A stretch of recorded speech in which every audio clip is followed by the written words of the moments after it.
মই এটাই কথা ক'ম, নিৰ্বাচনলৈকে বহুত দিন আছে। অহংকাৰ কৰিও লাভ নাই, কিন্তু আত্মবিশ্বাস থাকিব লাগে।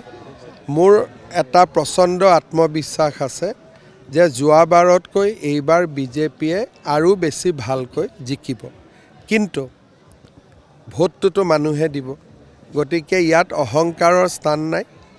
আত্মবিশ্বাস থাকিব লাগে ৰাজনীতি কৰা মানুহৰ, কিন্তু পৰিশ্ৰম আৰু কষ্টও থাকিব লাগে। গোটেইবিলাক লগ লাগিলে ৰিজাল্টটো হ'বগৈ। এইবাৰ পণটো একেবাৰে স্বাৰ্থপৰ পণ যে ইলেকশ্যনত বিজেপি জিকিব লাগে, গতিকে এইবাৰ পণটো একেবাৰে স্বাৰ্থপৰ হয়।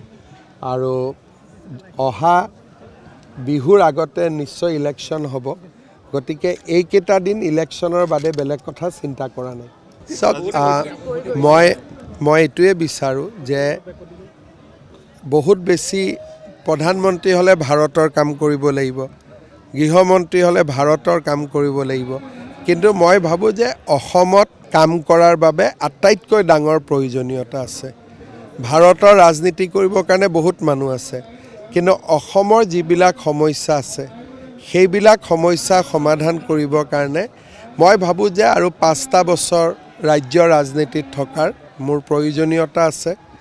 আৰু তাৰপিছত বয়সো লাহেকৈ 60 পাৰ হ'ব, যি হ'ব হ'ব আৰু।